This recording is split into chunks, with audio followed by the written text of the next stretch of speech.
318 bishops walked into a city on the southern coast of what is now Turkey.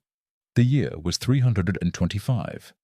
The subject on the table was a question that had been splitting communities, fracturing congregations, and producing genuine civil unrest across the Roman Empire for roughly a decade.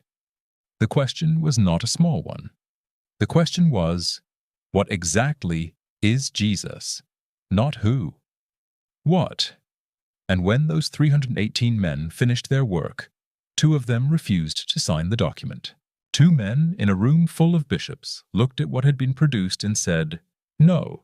They were exiled, not convinced, not debated into agreement, removed from the empire and told not to come back. That is where what you believe about Jesus came from. A room, a vote, and 2 men who said no and were erased for it. If that matters to you, and if you're watching this, I suspect it does, subscribe and hit the like button. It tells me these conversations are worth continuing, and there's a lot more to open. Because we are just getting started. There are 7 decisions made at that council that most people who recite the Nicene Creed every Sunday have never been told. 7 specific, documented, traceable decisions, each one with a paper trail, each one with a losing side that was silenced, each one still shaping what gets preached from pulpits right now. We are going to go through all 7, but before we get there, I want to ask you something. Do you remember the first time you said the creed? Not read it. Said it. Out loud, in a room with other people, probably as a child. I believe in one Lord Jesus Christ, the only begotten Son of God, begotten not made, consubstantial with the Father. That last phrase, consubstantial with the Father. Did anyone explain what consubstantial means? Did anyone tell you where that word came from, who chose it, and why a different word nearly won instead? I said that creed for years without knowing any of that. I think most people have. And I'm not saying that makes the experience of saying it less real. The faith that a child carries into a room and recites aloud is a genuine thing, whatever the institutional architecture underneath it looks like. I want to be careful about that. But here is what I can't unsee now, and what I want to walk through with you. That creed, word by word, was written in a political emergency, not a spiritual one. A political one, and the man who called the council, the man who set the agenda, the man who, according to primary sources, personally intervened in the theological debate and pushed for the term that ended up in that document. That man had not been baptized. He was not yet a Christian. He was a Roman emperor who needed his empire to stop fracturing over a theological argument, and he found the most efficient solution available. That is not my interpretation. That is in the sources. We are going to look at them. Here are the 7 decisions. I'll give you the list first, and then we'll go through each one. 1. The nature of Christ was decided by a vote, and a single Greek letter separated salvation from heresy. 2. The losing side was exiled, and their texts were destroyed by imperial decree. 3. The date of Easter was deliberately separated from the Jewish calendar, and the document announcing this is explicit about why. 4. The authority of bishops was reorganized to mirror the political map of the Roman Empire. 5. The creed was not a confession of personal faith. It was a loyalty test, with legal consequences for those who refused to sign. 6. The same emperor who forced that loyalty test later reversed the decision and rehabilitated the man he had exiled. 7. Nicaea created the architecture of heresy as a state crime, and that architecture was still being used to imprison, expel, and eventually kill people over 1,000 years later. 7 decisions, all documented. Let's open them. There is a man I keep returning to when I work through material like this. He died in 1677 in The Hague, at the age of 44, of a lung disease probably made worse by years of grinding glass lenses to earn a living. His books were banned by the church, by the state, by the Amsterdam Jewish community that had excommunicated him at 23. His name was Baruch Spinoza, and he had understood something about councils like Nicaea more than 3 centuries before most academic institutions were willing to say it plainly.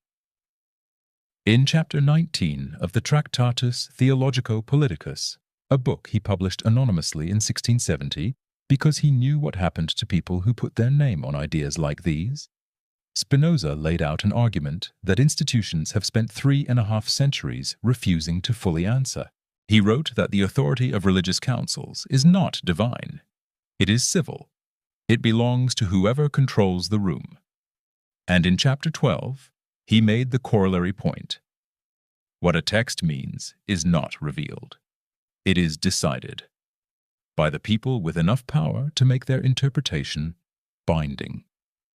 He wrote this in 1670. He was describing Nicaea as clearly as if he had been in the room. Spinoza died at 44, with his work prohibited across most of Europe. The Tractatus was called the most dangerous book published in the 17th century, and what got him in trouble was not that he denied God. It was that he refused to pretend that human decisions were divine ones. That is exactly what we are going to refuse to pretend today. The first decision. And this is the one the whole council turned on. In the early 4th century, a presbyter from Alexandria named Arius was teaching a position that, to modern ears, sounds almost obvious when you read the relevant biblical passages. His position was this: the Son of God was the first and greatest of all created beings, brought into existence by the Father before all time, but brought into existence. Not co-eternal, not of the same substance, subordinate. Arius had verses. He had real verses, not fringe passages, central ones. Proverbs 8:22. The text reads, "The Lord brought me forth as the first of his works, before his deeds of old."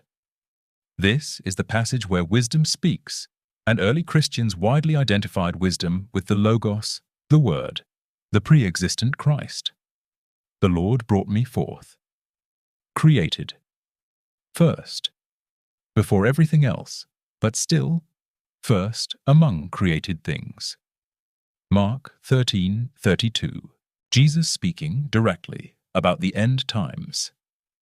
But about that day or hour no one knows, not even the angels in heaven, nor the Son, but only the Father.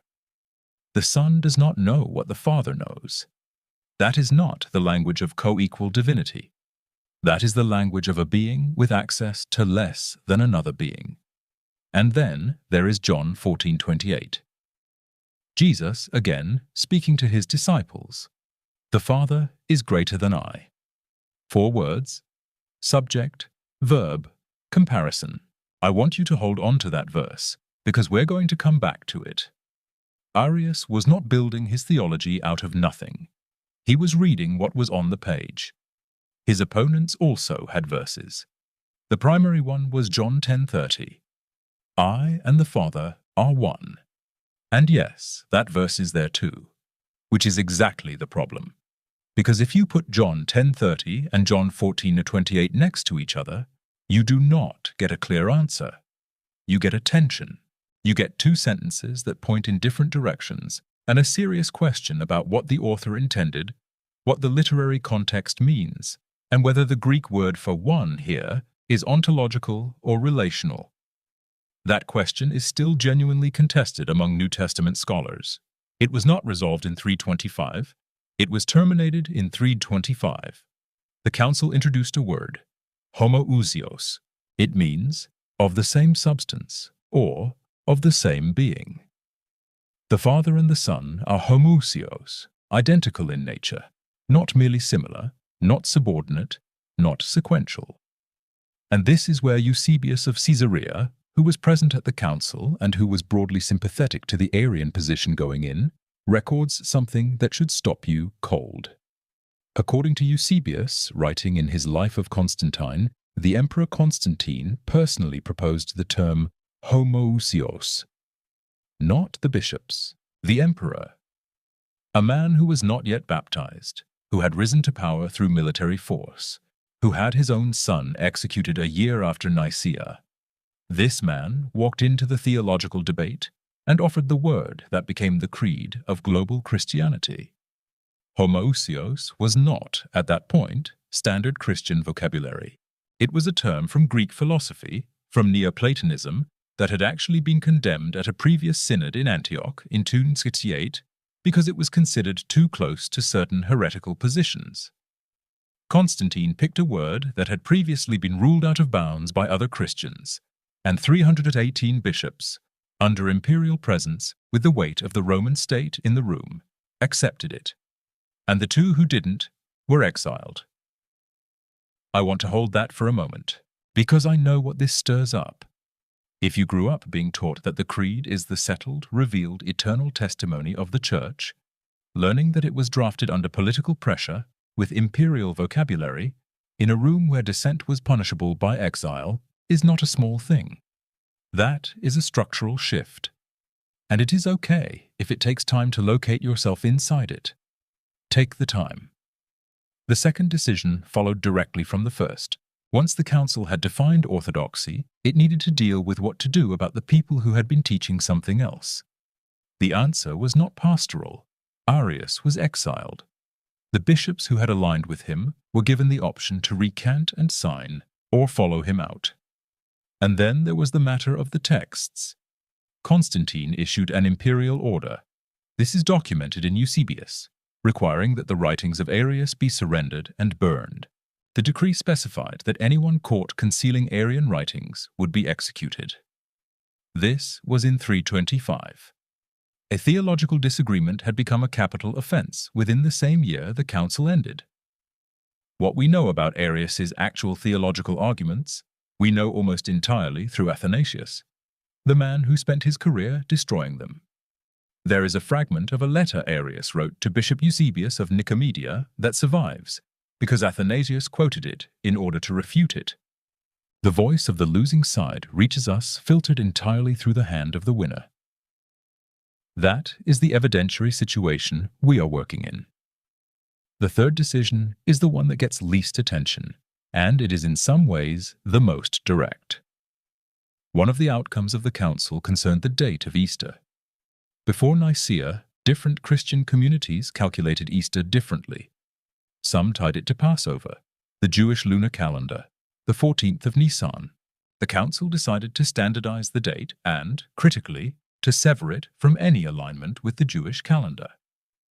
The letter that Constantine wrote after the council to communicate this decision to the churches survives. Eusebius quotes it in full in the life of Constantine, and in that letter, Constantine's language about Jewish practice is explicit and hostile.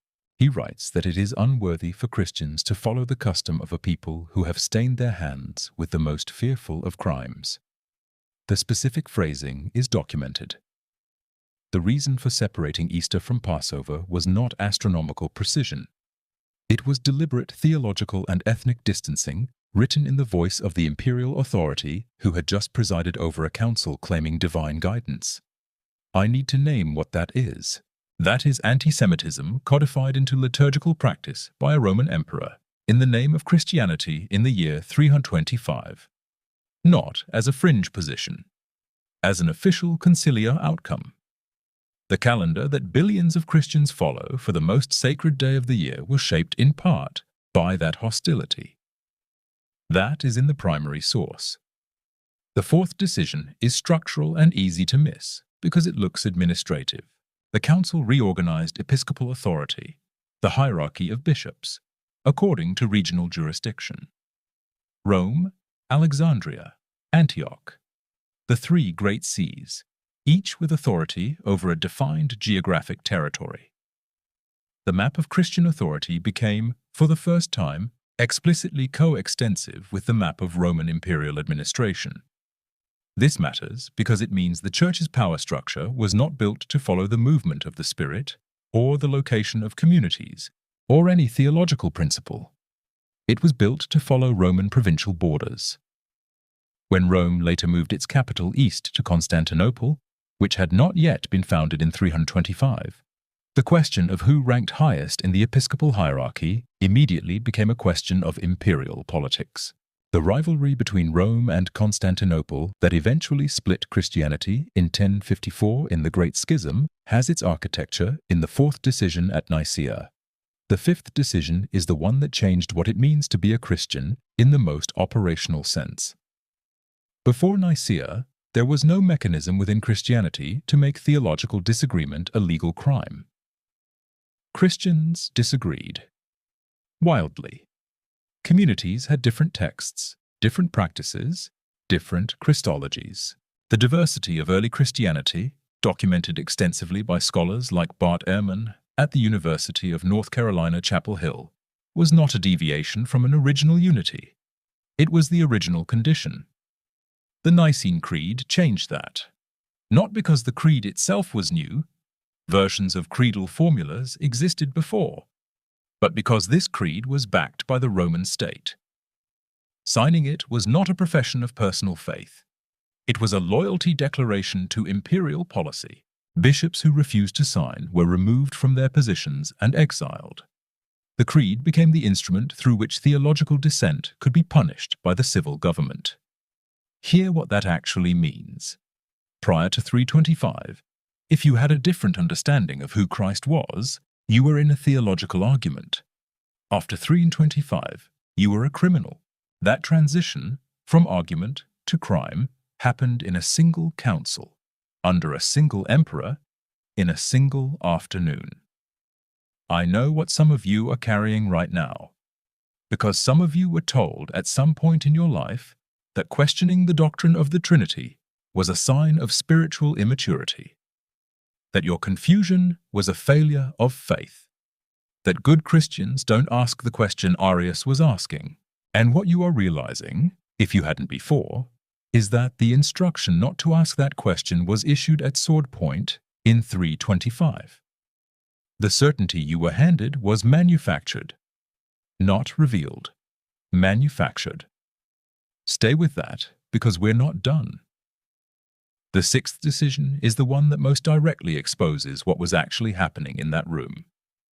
In 335, 10 years after Nicaea, Constantine called another council at Jerusalem. He had grown politically tired of the Arian controversy, which had not, in fact, been resolved by exiling Arius. The movement had continued. Arian bishops still held their positions in many regions. The theological dispute that Nicaea was supposed to end was still very much alive. So Constantine reversed course. Arius was rehabilitated. The bishops who had been exiled for refusing to sign the Nicene formula were recalled. Athanasius, the great champion of the homoousios, the man whose career was built on enforcing Nicaea, was himself exiled by Constantine in 335. The man who had been the theological victor of 325 was expelled by the same emperor who had presided over his victory. Arius died in 336, before he could be fully reinstated. But Constantine's deathbed baptism in 337 was performed by an Arian bishop, Eusebius of Nicaea, the very man to whom Arius had written his surviving letter. The emperor who gave Christianity its creed died receiving the sacrament from a man that creed had condemned. That is not a footnote. That is the story. The seventh decision is the one with the longest shadow. Nicaea created the infrastructure of heresy as a legal category backed by state power. Before 325, heresy was a theological term. It meant a school of thought, a chosen opinion, a sect. After 325, heresy was a crime. Not immediately in all cases, not instantly everywhere, but the architecture was built. The precedent existed. Theological nonconformity could now be answered with civil punishment. That architecture was adopted by the Council of Thessalonica in 380, when Emperor Theodosius I issued the Edict of Thessalonica, making Nicene Christianity the official state religion of the Roman Empire. The same edict classified non-Nicene Christians as criminals subject to legal penalties. The Jews living inside the empire faced escalating legal restrictions under the explicitly Christian imperial codes that followed. Codes that drew their religious legitimacy directly from the conciliar orthodoxy established at Nicaea. The Inquisition, which operated for centuries, and in its various forms produced imprisonment, torture, and execution, operated entirely within the same doctrinal architecture. The authority to define heresy, to prosecute it, to punish it, all of it traces back to the moment when a Roman emperor made theological agreement a condition of civic belonging. Henry Chadwick at Oxford, in his study of the early church, documents this lineage with precision.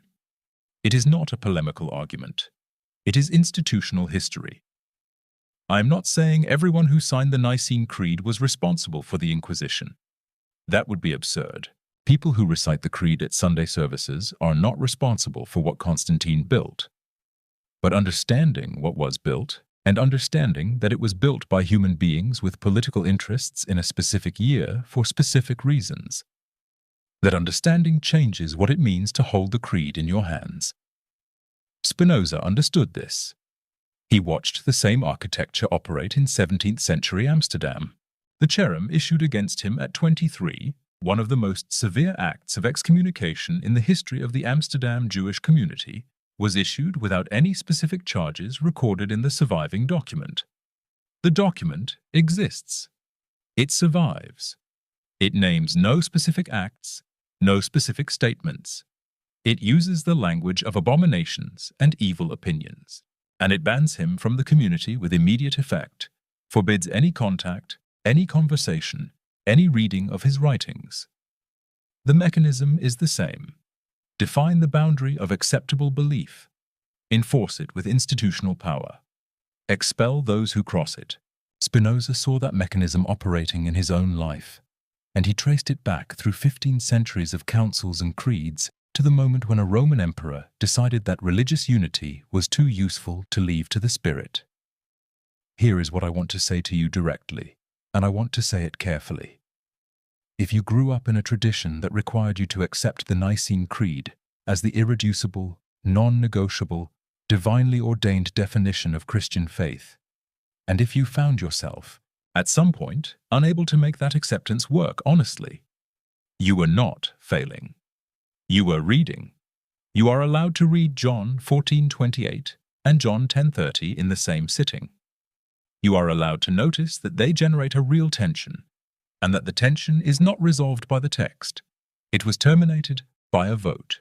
You are allowed to ask whether consubstantial with the Father is a revelation or a political compromise drafted in Greek philosophical vocabulary by an unbaptized emperor. That is not spiritual immaturity. That is what the text actually asks of you if you take it seriously. And if you were told at any point that your question about the Trinity was a sign that your faith was weak, that response was not drawn from Scripture. It was drawn from Nicaea, from the fifth decision, from the moment when disagreement became a crime. The person who silenced your question was operating out of an institutional reflex that is, at its root, 325 years older than the Protestant Reformation, and political in its origins. You are allowed to hold the memories of faith you carry, the feeling of saying those words as a child, the community, what was real in it, while also being honest about what the institution built underneath them. Those two things do not cancel each other. They can exist in the same hand. Doubt, here, is not a failure of conviction. It is the act of reading carefully. It is, in the precise meaning of the word, integrity. Drop a comment and tell me, which of the 7 decisions hits differently for you and why? I read them. If you know someone who recites the Creed every Sunday without knowing any of this, someone you've been wondering how to start this conversation with, this video already started it for you. And one more thing. There is something I've been sitting with for the last several weeks, a thread in the early documents, something that was buried, something the councils after Nicaea worked very hard to make sure you never connected. I'm still going through the sources. When it's ready, it will be here.